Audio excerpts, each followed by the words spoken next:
It was a 4 or 5 hour drive from my home in coastal Maine to Andover Newton Seminary's campus in Newton Center, Massachusetts. Quickly, I learned that any digital book could be transferred into spoken word with a somewhat mechanical delivery over my phone. During this 3.5-year immersion into seminary life, driving and perpetual reading, I discovered Aubrey Hendrick Jr.'s book, The Politics of Jesus, Rediscovering the True Revolutionary Teachings of Jesus and How They Have Been Corrupted. It was somewhere on I-295 in New Hampshire when tears fell over my lashes and something shifted in my world. My sense of what the stories of Jesus were really talking about was beginning to change as the mechanical voice read Hendrick's words.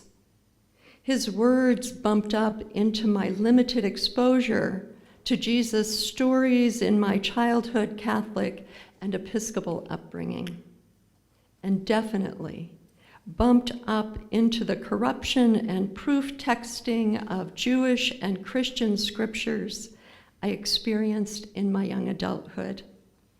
Family values quotes, backed with a word or two from scripture used to oppress marginalized people, and Sodom and Gomorrah signs littered the streets of Lewiston in the early 1990s. In opposition to Equal Protection Lewiston, fondly known as EPL. EPL was working to pass an ordinance prohibiting discrimination based on sexual orientation in the areas of employment, housing, public accommodation, and the extension of credit. This would be a public referendum in November of 1993. It seems like such a long time ago, and yet it feels like yesterday. As I waited with the other steering committee members, knowing it would pass, only to find out it was defeated. I can still feel the sting of disbelief. These experiences distanced me from any interest, really, in understanding the stories reflected in the scriptures which had been used to make a point.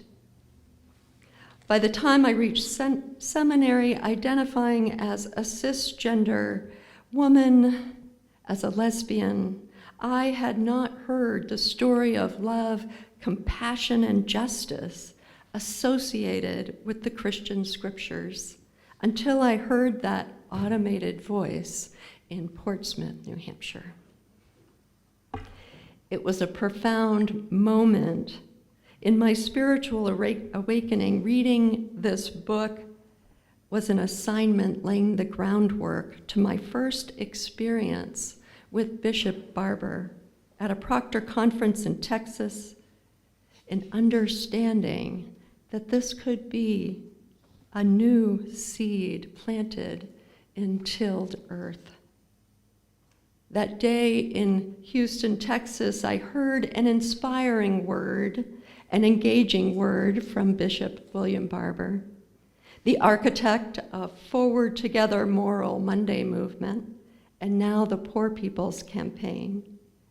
There he was right before my eyes, just a few feet away, as he was yesterday in this sanctuary, in this very pulpit.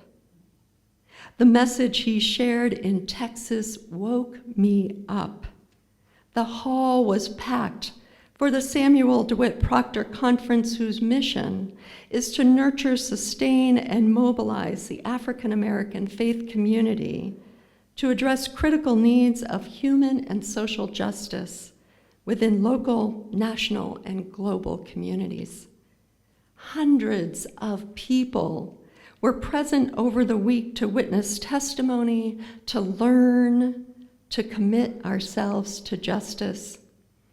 I, along with a few other European American white-skinned folks, were guests at this table of hope and action.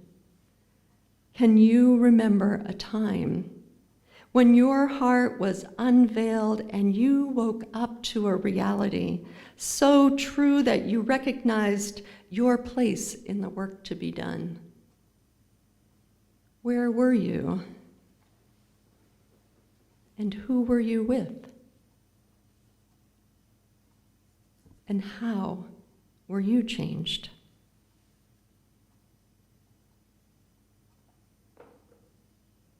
I was jet-lagged, tired, and excited to be present at opening worship. The worship stage, again, just felt like a few feet away, and the energy was electrifying as Reverend Barber leaned into the microphone saying, "Let us bow our heads together. There are lots of questions here." He continued on, "God, we thank you today for your goodness, mercy, and love, inviting all of us into the loving power of community. One scripture after another rolling off his lips, both Jewish and Christian, describing stories of conviction, stories of inclusion, stories of action and hope. From the Hebrew scripture, Ezekiel chapter 36, verse 26, "A new heart I will give you, and a new spirit I will put within you. And I will remove from your body the heart of stone and give you a heart of flesh. I put my spirit within you and make you follow my statutes and be careful to observe my ordinances." Now, earlier in the scripture, we learn that Ezekiel has been called by God to speak out to prophecy and to speak the truth to power. He's a priest from Jerusalem exiled to Babylonia in 597 CE. Things are pretty much a mess. And it's Ezekiel's job to name the problems, to offer some way forward, while warning of the realities of continuing on with life as it is. Dr. Barber, continuing on his fiery way, references the Christian gospel scripture of Luke, talking about Herod and Herod's group of political opportunists. Now, these folks didn't care about the people and didn't care what the consequences of their actions were. During this time, one of Herod's stewards, a guy in charge of jobs, who controlled the invitation list for the palace, was married to a woman named Joanna. And Joanna didn't really buy into this system and decided to break away and join a rather radical group, the Apostles, caring for the vulnerable and the oppressed. It occurs to me that Herod had a sense of entitlement that entrenches some of us so deeply into privilege that we forgo the understanding of its impact on others. I wonder what it took for Joanna to break away from the familiar, risking her privilege, safety, and comfort, and possibly her life for a cause she believed in. Listening to these passages reinterpreted through the lens of liberation requires us to lean in and touch the intersection of our own faith with these stories. They're challenging, engaging, frustrating, and liberating messages call us toward acts of justice. I recognize that I am both the community member gone astray that Ezekiel is trying to warn, and I am at times a hesitant organizer. I am both Joanna, looking to live into my faith and beliefs, and I am Herod, engaging in systems of white supremacy. It's not as though I move from one stance to another in these varied parts of myself. I sort of float around, back and forth, as I continue my life. These ancient stories are not hard to imagine when we pause for a moment and reflect on the environmental racism leading to the death of the least empowered, precarious health care for the most vulnerable of our citizens, the impact of corporate and political empire that is killing 800 people a day from poverty and low wages. Black and brown men murdered, and more black and brown men under correctional control today than were enslaved in 1850.